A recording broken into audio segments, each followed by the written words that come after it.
His skirmishers go back out again after the fight develops. He then will bring the two rear regiments and put them up on line as well. And when he does that, he has a brigade front that exceeds 2,000 feet across the front. And again, depending upon what the intervals might have been between those 5 regiments, he could easily be approaching a front of a half-mile in the woods. And this will precipitate, in part, his decision a little bit later on to give Chapman of the 74th Indiana command of the right 3 regiments of the line, and he'll keep the left 3. But again, scale.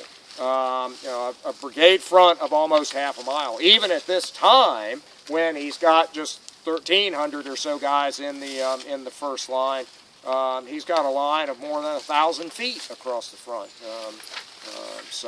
With his artillery battery, his present for duty strength is roughly 2,200 people. So he's one of the largest brigades on the field. But he has all 5 regiments facing east at this point. Yes. Yes. Yep. Do Bragg and Rosecrans have knowledge of the battle that's developing up here and their feeling? I mean, is that... In general, yes. In detail, no. But they know, Rosecrans knows fairly quickly that Thomas is engaged, and Bragg knows from Forrest's report, because Bragg will then turn to Walker, and Walker will detach first Claudius Wilson's brigade, and then a short while later, from what I assume is another courier, because, though it's not explicitly said, Bragg will order Walker to support Forrest with your entire corps. That's when Walker will discover that Ector has already been commandeered, and he'll be pretty hot around the collar about that. But ultimately, that's what brings the 4 brigades of the Confederate Reserve Corps onto the battlefield here. Okay. It's the reaction to Forrest's messages to Bragg. So yes, they're aware of the developing fight. And Bragg, for one, is not happy about it. Okay. That's his plans for the day. Buxton is expecting Vanderveer to come down the road, but is he talking to him? Are they sending couriers back and forth? Or No. are they pretty much acting independently? He's in contact with Brannan, his divisional commander. I have found no indication that he was in direct contact with Vanderveer. He was just waiting for the noise of Vanderveer's engagement to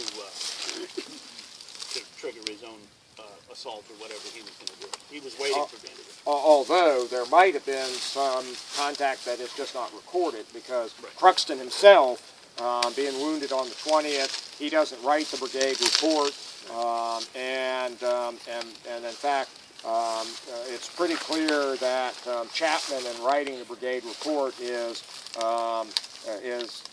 based on his limited initial knowledge of things. He's kind of summarizing what happens in the first part of the engagement. So there might have been some contact between Cruxton and Vanderveer that just goes unrecorded. So. And Chapman is on the south end of Cruxton's line, so he wouldn't have any direct knowledge at the other end. Yeah, there's in my reading of the material, I think there are probably some steps and some things that happen in the first part of this engagement that don't make it into the reports, because Cruxton never writes a report of it. So unless you've never found anything. No, so, I think if they were coordinating, they were coordinating with Brannan. Their divisional command. Yeah, that's the sense I get, is Brannan's trying to synchronize things. In terms of your map here that you've got, Davidson is falling back here at a certain point. Does Cruxton push too much further beyond this before the will can be replaced, or is that, what's the ebb and flow sort of? There is some ebb and flow. When Cruxton is first advancing, his skirmishers are out in front of the 3 regimental front line, and the skirmishers go out. They sense the 10th Confederate coming this way. The skirmishers fall back. You then have the contact somewhere in this area between the 10th Confederate and those first 3 regiments of Crookston. After the 10th Confederate goes off in that direction, Crookston skirmishers go back out. And what's not real clear to me is whether or not the main line advances much further to the east. The other thing is that, and if we took the time or had the time, and really I guess that's more up to you all, to walk up on to the position of the 10th Indiana and the 74th Indiana, just 300 yards in that direction. And then you read the wording on the back of the 2 monuments and the tablet. It says, near here had contact, and Anton and you and I and Lee did this just a couple weeks ago. Near here, between here and Jay's Mill, and near Jay's Mill. The highly precise use of the word near. Yeah, are all used to describe where the first contact between Crookston and the 10th Confederate. And there's not, you don't walk 150 feet between where those 3 descriptions are given. So I think Crookston probably gets a little bit further east than where those monuments are, but then Glenn, he doesn't get out into the field. No, that's right. He doesn't get all the way to the fields. Okay, so we know that for sure. Right. Okay. Yeah. His men talk about enduring long-range fire from the Confederates and fire from Hewald's battery, which is planted up here on this line and starts throwing shells at Crookston's battle line. But Hewald is up on this line. yes, after the morning's engagement, Hewald is down by the spring, and then as the battle develops here, Hewald's battery is planted by Forrest personally on this line somewhere. Isn't there another marker down here? Not to Hewald. No, that's right. But Hewald, Forrest orders him to hold the ground and not retreat. Glenn? I'm a little harder on John T. Crookston than these guys. And here again, it's a matter of judgment about commonly agreed upon facts. Crookston is bigger in numbers than Davidson. Crookston is much better armed than Davidson. The Confederates have sawed-off infields and shotguns and mixed-match weapons of short range, and the Federals are armed with regular rifles. And Crookston's orders are to push forward and engage and take this lone brigade. Now, it happens not to be the brigade that he found, but he would have had a tougher time with McNair's than I think he would have had with Davidson's. But he stops and goes into a firefight roughly at the edge of the field, and infantry will always drive cavalry. And the cavalry's fighting dismounted, and yet Crookston doesn't push. Vanderveer comes in later because Crookston went straight into the woods coming out here. Vanderveer went up to the traffic light and turned, and so he's made an elbow to get here, so he's further back. And he's also not moving any faster than Crookston. Right, He's right. moving very Even though he's on the road, because he's out, spread out into battle formation, and he's not in column. So when we talked about this with the majors, it's, if your orders are this, why would you not push? And in this case, because we know who he's facing, he doesn't know who he's facing. But they don't seem to find out very well. They're content to do a firefight. And that gives Forrest time to go down the road and drag up all these other infantry brigades. And then Crookston is in what he thinks is a fight for his life. And he has to spread out his line and start maneuvering his right, as you're going to hear when these infantry guys come up. But he just stops. And it may have to do with his inexperience. It may have to do with any number of things. Of course, Forrest, while he's there, is not going to let people run away, because by one account he was going to shoot somebody this day, that's running away, and one of the staff guys says, "Think, General Forrest," and he doesn't pull the trigger. Yeah, don't kill yet another one of your own men. But there's a difference here between a passive guy who's on offense and an active guy who's on defense, and it makes the difference, and it shapes the battle line here. That's the point that we try to. Is there any evidence that Thomas came forward and actually conferred with Croxton during this fight?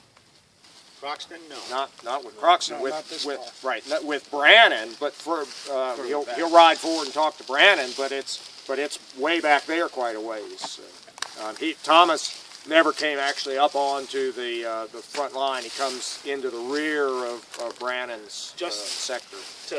To kind of move out of sequence, there's a staff officer who's a member of the 74th Indiana but serving on Croxton's staff, who rides back for reinforcements. As Glenn said, Croxton thinks he's facing an avalanche of Confederates.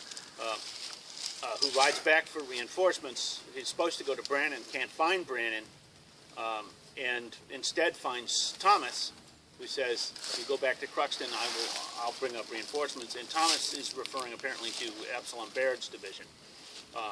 And then that staff officer rides back forward to Croxton's line, and arrives in his old regiment at a critical point. So there is some back and forth between them.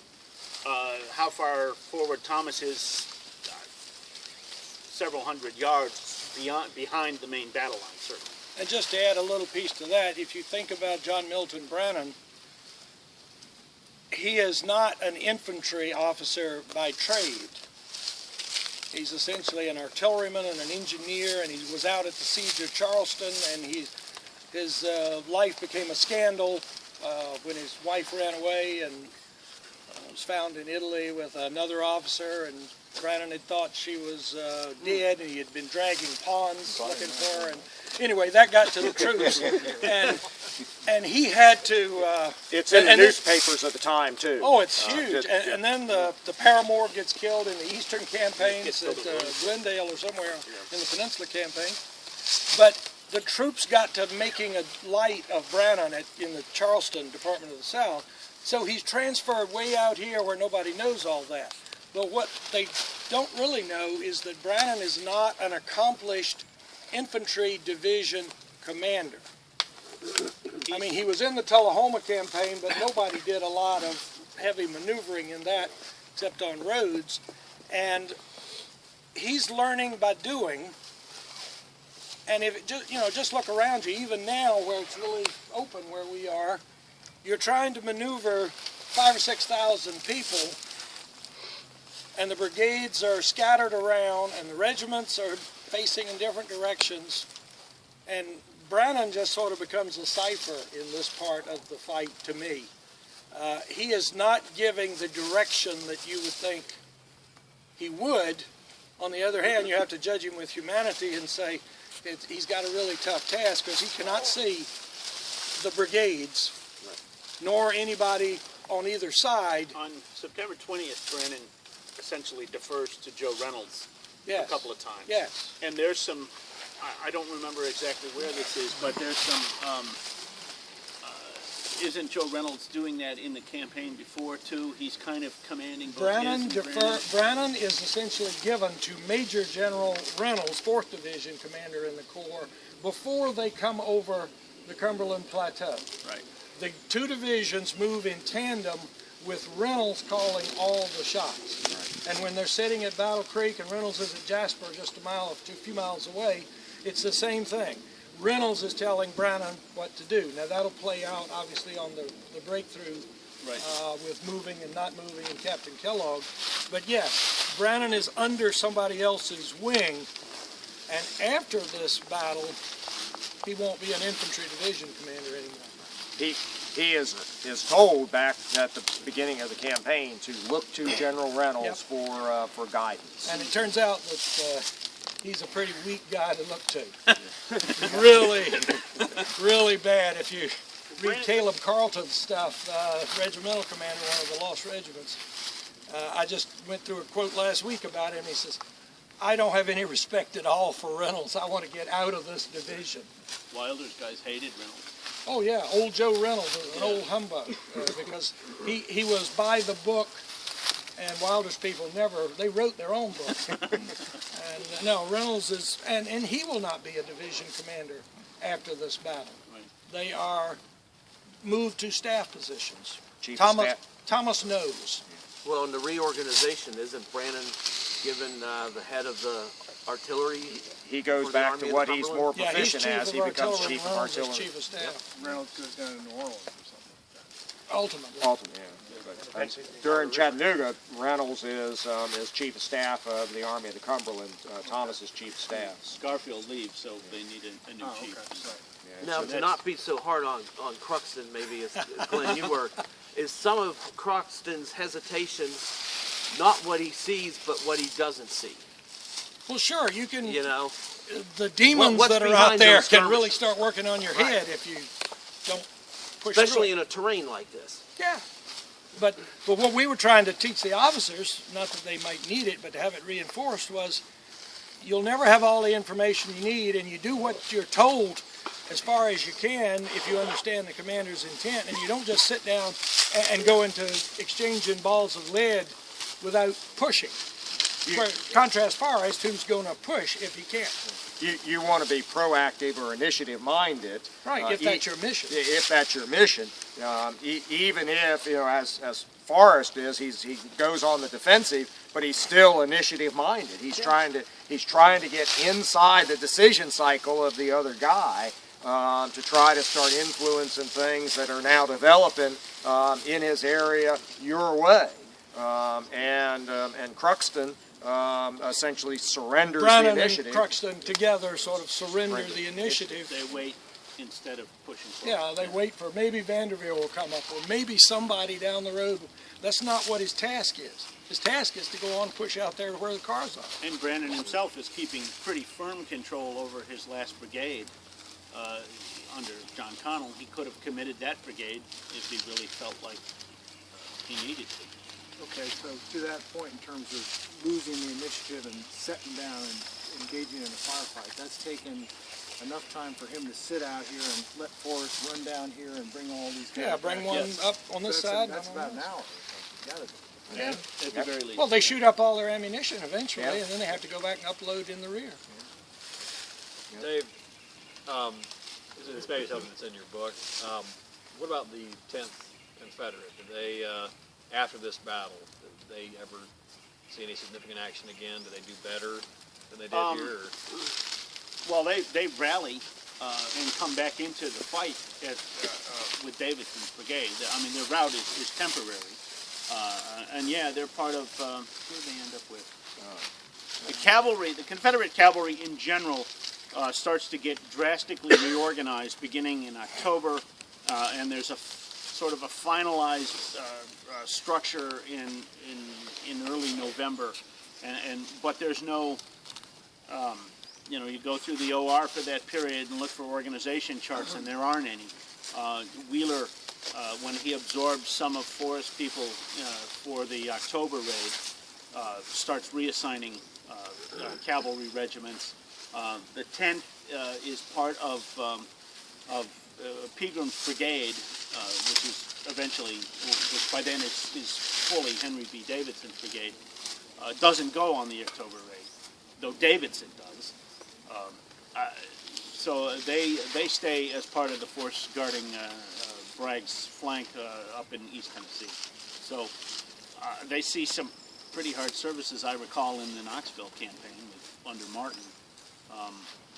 And I assume they're in the Atlanta campaign, but I'm not real sure. They are. Well, they joined this army as part of the Buckner reinforcement. Right. And Pegram is in charge, but not really in charge if you read his backstory. I mean, everybody knows him as the most handsome guy, and then he goes off and gets killed after he marries this beauty in Richmond and the subsequent Hetty campaign. Carey, right? Yeah, the story on him is just, and he's so handsome in his photographs, but apparently there's less there than meets the eye.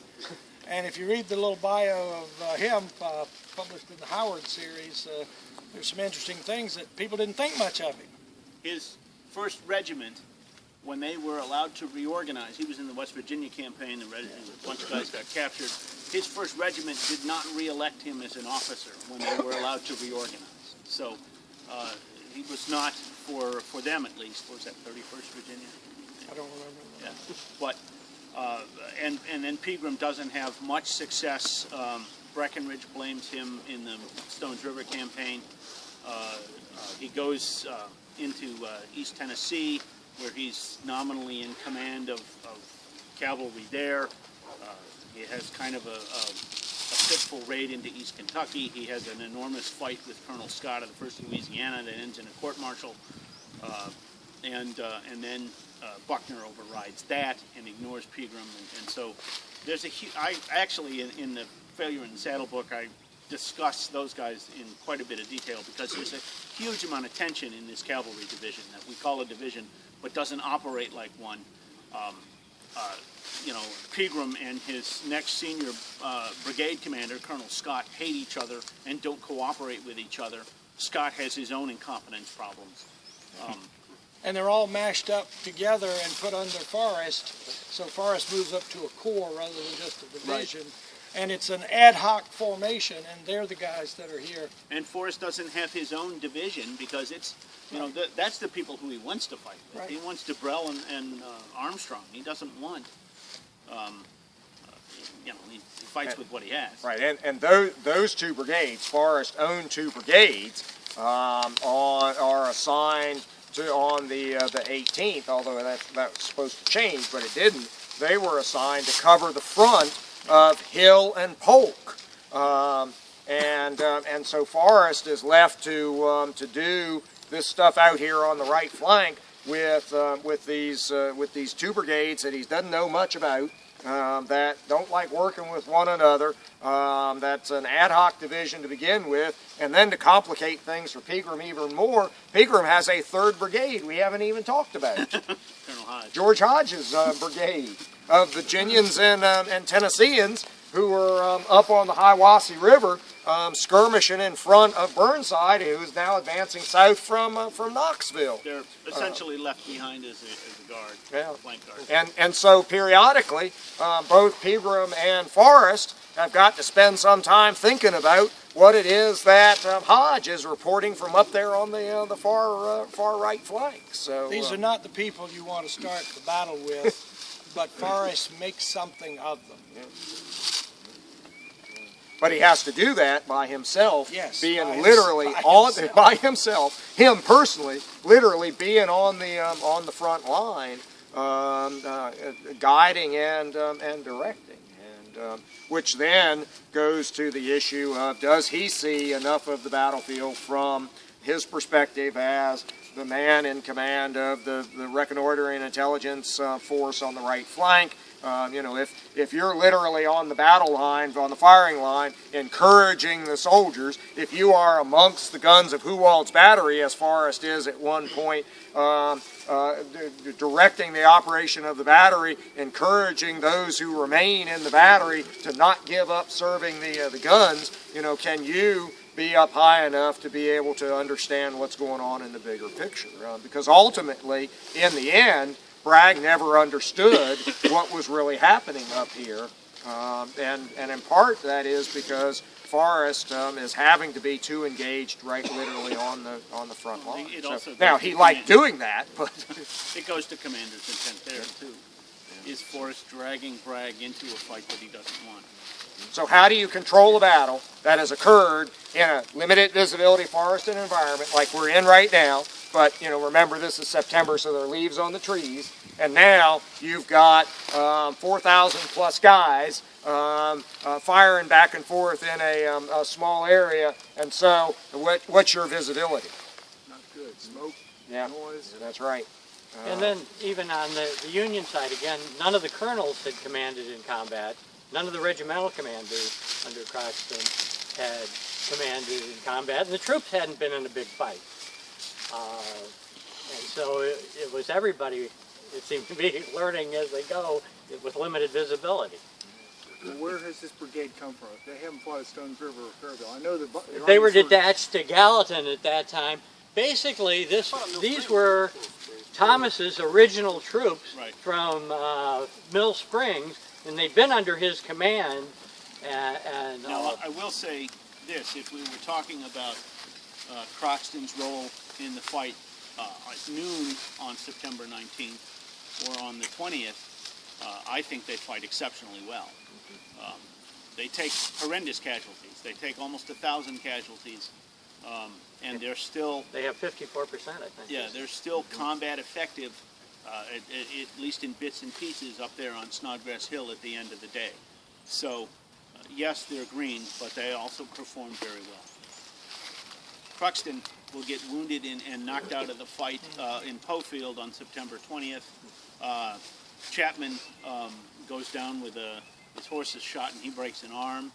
There's a couple of other senior leadership casualties. Colonel Carroll of the 10th Indiana is killed. Yeah. He's killed very early in the fight. He's killed out here. One of the most important people for figuring out this early part of the fight, Major Vanetta of the 10th Indiana, is killed also. He was the man who was assigned to command the 1 or 2 companies of each of the first 3 regiments that were out here on the skirmish line. In that, not very far into the fight, Vanetta is killed, and so we have no idea. He doesn't leave us anything as to what he ordered and directed. So, and then Croxton breaks up his command, giving the left 2 regiments. He kept the left 2 and gives Hayes the... Yeah, he gets reinforced by one of Connell's regiments, 31st Ohio, which is a big regiment, 500 men. And so, even though he's taken a fair number of casualties, he's operating in wings for most of the 19th. I think he does that on the... But then it is Wilson's Confederates that then hit the flank that's commanded by Hayes. Correct. And that's really where they take a lot of casualties. Well, not initially. Hayes is actually on the other end of the line. And then we'll shift down that way. He's being shifted to extend the line south when the Georgians come in, and the 74th Indiana has a command confusion problem, and they break, and they fall back a couple of 100 yards. And Hayes, with the 10th, counterattacks into the teeth of the Georgians and basically stops them long enough so that Croxton can get the brigade reorganized and reoriented. But there was a gap there because the 14th Ohio was beside the 74th. The 74th pulls out, and the 10th comes in on the right. Yeah, when Croxton reorients the brigade and the line reshuffles, the order of the regiments changes, and though I show it as a nice, neat line in the book, it's probably a lot more ragged than it looks there. And it also is a line that is going back that way. Right. Instead of facing this way, now at one point Croxton is probably bent this way, and then ultimately orients facing southwest or southeast. Yeah. But in the process of doing that, he's also had to give up probably about 400 yards ground off in that direction. So that fight is actually much more fluid. Yeah. I find it interesting that we basically got to the start of the infantry action and we're out of time, which suggests that we can, at some point pick up with that and do that maybe next year. For the members of this group for this afternoon, when we have our discussion about next year, some of you all who have an interest in more of this might suggest that maybe Croxton at Chickamauga next year might be a subject. So, Croxton, perhaps a little thought of Wilson. Yes, that's right. And we could do do Wilson, but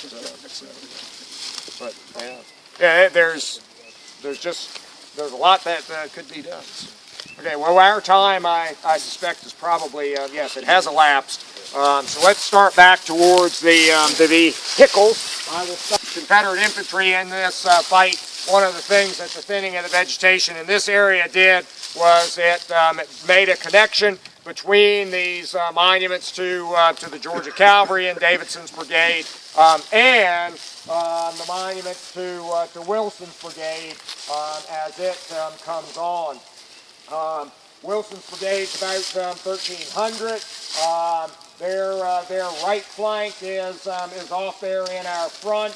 The monuments here to the 29th and 25th, Georgia, begin to scribe the brigade line. The monument to the 30th Georgia is on beyond, and then there's Sharpshooter Battalion. But you can see the angle at which they are coming in. They're coming in at roughly a 45-degree angle to Davidson's line. And that's also going to be threatening the flank of Cruxton, which is going to begin that turn that we were just talking about with Cruxton. So if you can envision Wilson's brigade stretching off in that direction, their brigade's frontage, as marked by the monuments, is compressed. They actually extend so that the left of the brigade passes through the eastern edge of the Winfrey Field. But you can see them stretching off in that direction now, coming in on the flank of Cruxton up there to the north. So we'll leave it at that point, and some of those of you all in the group, if you so desire, can advocate potentially picking up this story next year. So.